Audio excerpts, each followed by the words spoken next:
بسم اللہ الرحمن الرحیم۔ السلام علیکم۔ اگر میری ویڈیو اچھی لگے تو اسے لائک شیئر سبسکرائب کریں۔ اللہ پاک آپ لوگوں کو خوش رکھے۔ اشرف بیٹی محراب کے ساتھ اب جانے کی تیاری کرو۔ اشرف ساس کی ٹانگیں دبا رہی تھی۔ ماں جی نمرا جائے، میں جا کر کیا کروں گی؟ آپ کو اس حالت میں چھوڑ کر میں نہیں جا سکتی۔ میرا دل تو اس دن ہی ٹوٹ گیا تھا ماں جی، جس دن سے محراب کا دھوکہ سامنے آیا ہے۔ میں تو کب کی جا چکی ہوتی، آپ کو چھوڑ کر نہیں جا سکتی۔ ماں جی ابھی تو میرے میکے میں بھی کسی کو نہیں پتا محراب کی دوسری شادی کا۔ بیٹی تم کسی کو مت بتاؤ، جب وہاں سیٹ ہو جاؤ گی تو سب کچھ ٹھیک ہو جائے گا، اور کسی کو کیا پتا ہوگا۔ ساس کے کہنے پر اشرف جانے کی تیاری کرنے لگی۔ نمرا کے روم سے بہت اونچی اونچی آوازیں آ رہی تھی۔ سارے فساد کی جڑ ہے یہ عورت، میں اسے نہیں چھوڑوں گی۔ نمرا تم حد سے بڑھ رہی ہو، وہ بھی میری بیوی ہے۔ کل تک تمہیں زہر لگتی تھی، آج عشق جاگ گیا ہے تمہارا محراب۔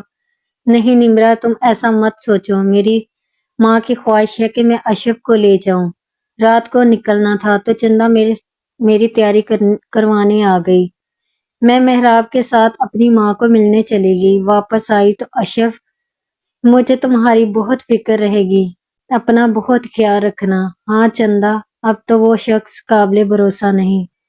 رو رو کر نمرا کی آنکھیں سوجی ہوئی تھیں۔ نمرا مت رو، میں تمہارے بھائی سے بات کر لی ہے، وہ ہماری سیٹس کنفرم کروا رہا ہے، ہم بھی 2-4 دن میں پہنچ جائیں گے۔ محراب لیکن بھابھی ہم تو 1 ہفتے میں واپس آ جائیں گے۔ کیوں محراب، کیا اشرف وہاں نہیں رہے گی؟ نہیں بھابھی، میں خود کچھ ٹائم اپنے گھر میں گزارنا چاہتا ہوں۔ ہم جہاز میں بیٹھ گئے۔ اشرف اب تو اپنا موڈ ٹھیک کر لو یار، تمہارا ایسا موڈ مجھ سے برداشت نہیں ہو رہا۔ اتنا لمبا سفر کرنے کے بعد ہم وہاں پہنچے تو کافی تھکے ہوئے تھے، جاتے ہی سو گئے۔ رات کو محراب کے آفس کی بہت بڑی پارٹی تھی۔ اشرف تیار ہو جاؤ۔ میں کیسے جا سکتی ہوں؟ تم کیوں نہیں جا سکتی؟ میں تیار ہو گئی۔ وہاں پہنچے تو سب محراب سے ہاتھ ملاتے، پر میں دور سے سلام کر دیتی۔ محراب کے بزنس پارٹنر نے ہاتھ کیا تو میں نے سلام کیا، وہ پھر بھی ہاتھ کر کے کھڑا رہا۔ محراب نے مجھے اشارہ کیا کہ ملا لو۔ میں نے کہا سوری، میرا مذہب اجازت نہیں دیتا۔ وہ غصے سے مجھے اور محراب کو دیکھ کر چلا گیا۔ محراب اگر تم ہاتھ ملا لیتی تو کیا ہو جاتا؟ اشرف نے کوئی جواب نہ دیا۔ گھر واپس آئے تو محراب کا بھی موڈ خراب تھا۔ اشرف ایسے کیسے چلے گا؟ تم میری کوئی بات نہیں مانتی۔ اشرف دوسری طرف منہ کر کے سو گئی۔ محراب روم سے باہر چلا گیا۔ جب آدھی رات گزر گئی تو اشرف باہر گئی تو محراب سگریٹ پی رہا تھا۔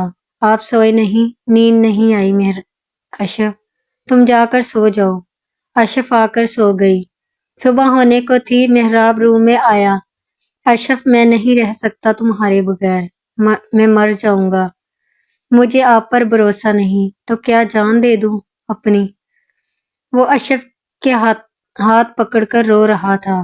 اچھا چپ ہو جائیں۔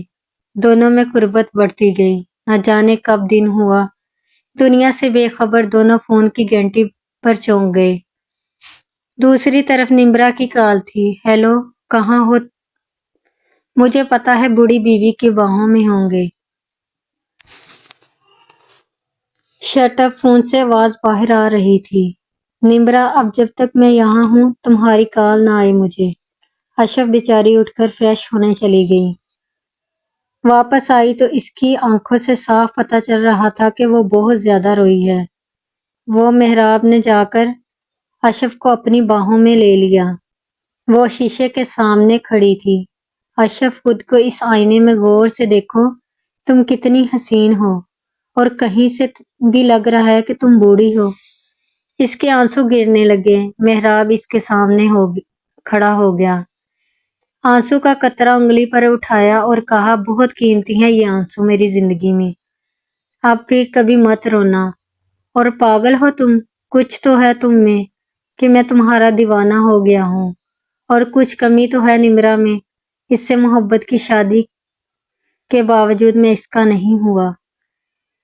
اس کی قربت نہیں پسند مجھے، بہت جلد بیزار ہو گیا ہوں۔ اشرف کہنے لگے کل مجھ سے بھی ہو جائیں گے۔ نہیں ہو سکتا، کاش قسمت نے مجھے تم سے شادی کے بعد کچھ وقت دیا تھا تو نمرا شاید میری زندگی میں کبھی نہ آتی۔ تمہاری ہر بات پر صبر کر جانا مجھے بہت پسند ہے اور نمرا کی ہر بات پر جھگڑا کرنا مجھے نہیں پسند۔ پر مجھے ڈر لگ رہا ہے تمہاری محبت سے، جو کل نمرا کے ساتھ شدید تھی، آج مجھ سے، اور کل پھر کسی اور سے۔ محراب ہنسنے لگا۔ مجھے قسمت نے ایک وقت میں 2 عورتیں میسر کر دی اور میں عورت کی 2 اقسام سے واقف ہو گیا، تو ان میں سے مجھے آپ کی فطرت اچھی لگی۔ آپ جیسی تیسری بھی مل جائے تو سوچا جا سکتا ہے۔ پھر دونوں زور سے ہنسنے لگے۔ اشب بھی زور سے ہنسنے لگی۔ محراب نے کہا اچھا بہت ہو گئی باتیں، ہم نے شاپنگ پر بھی جانا ہے اور بہت سارا گھومنا بھی ہے، اور اپنا کام بھی تو کرنے آیا ہوں میں، مکمل کرنے ہیں۔ شاپنگ کرنے کے بعد واپس آ گئے تو اتنی دیر میں سجاول بھی آ گیا۔ ہائے محراب، ہائے سجاول، دونوں ایک دوسرے کو گلے ملے۔ پھر تیاری ہو گئی آپ کی۔ جی آپ بھی چل رہے ہو؟ ہاں جی چل رہا ہوں۔ سوری یار، یہ تیری ایک دن پہلے والی بھابی ہے۔ اچھا تو یہ اشرف نے بھی سلام کیا سجاول کو۔ میں سمجھا نمرا آئی ہوگی ساتھ۔ نہیں، بڑی مشکل سے اس نے آنے دیا۔ اچھا سجاول، تم بھابی کو کچھ دیر کمپنی دو، میرا تھوڑا کام ہے، میں کر کے آتا ہوں۔ اشرف تم چائے بناؤ۔ اشرف کچن میں گئی، محراب باہر چلا گیا تو سجاول کچن میں ہی آ گیا۔ آپ کا نام جان سکتا ہوں؟ جی میرا نام اشرف ہے۔ واہ، اپنے نام کی طرح بہت خوبصورت ہو آپ۔ اشرف بولی شکریہ۔ ایک بات کہوں؟ جی میں نے آج تک شادی نہیں کی۔ اچھا کیوں؟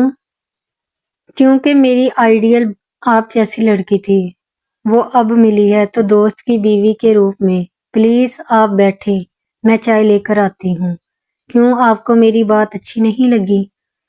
لیکن میں سوری نہیں بولوں گا کیونکہ یہ حقیقت ہے۔ اشرف تیزی سے چائے لے کر اس کے ساتھ سے گزر کر ہال میں آ گئی۔ وہ کافی ڈر رہی تھی، وہ بھی پیچھے آ گیا۔ چائے اٹھا کر پینے لگا۔ کافی اچھی چائے بناتی ہو، شکریہ۔ اتنی دیر میں محراب بھی گھر میں داخل ہوا۔ سوری یار، لیٹ ہو گیا۔ بور تو نہیں ہوئے؟ نہیں یار، آپ کی بیوی نے تو بور ہونے ہی نہیں دیا۔ اچھا واہ، پھر تو خوش قسمتی ہے کہ یہ آپ کو کمپنی دیتی رہی۔ لائٹ بلو ساڑی اور پنک بلاؤز میں گولڈن ہیئر قیامت لگ رہی تھی۔ 10 سال بڑی ہونے کے باوجود 10 سال چھوٹی لگ رہی تھی۔ آج رات کو واپس جانا تھا تو سجاول کے گھر لنچ پر انوائٹڈ تھے۔ سجاول تو جیسے دیوانہ ہی ہو گیا تھا اشرف کا۔ سجاول کے اس طرح دیکھنے سے محراب نے کہا یار اب کیا نظر لگاؤ گے میری بیوی کو؟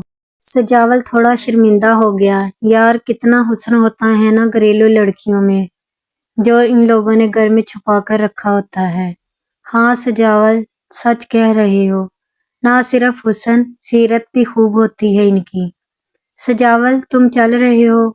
ہاں یار، پر 1 ہفتے بعد آؤں گا۔ اوکے، دل تو تھا ساتھ ہی چلو، پر قسمت میں اتنا خوبصورت ہم سفر نہیں۔ کیا محراب نے کہا؟ مطلب تم جیسے دوست کے ساتھ شاید سفر نصیب میں نہیں۔ اس کی نظر اشرف پر ہوتی تھی اور بات محراب سے کر رہا ہوتا تھا۔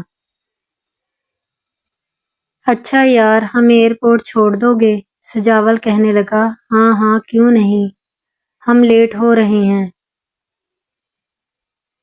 گاڑی میں سجاول کی نظر شیشے پر رہی اور وہ اشرف کو ہی دیکھ رہا ہوتا۔ محراب نے بھی کافی دفعہ نوٹ کیا، پر اشرف سر جھکا کر بیٹھی ہوتی۔ اگر میری ویڈیو اچھی لگے تو اسے لائک، شیئر اور سبسکرائب کریں تاکہ آنے والی ویڈیو آپ لوگوں تک پہنچ سکے۔ اللہ پاک آپ لوگوں کو خوش رکھے۔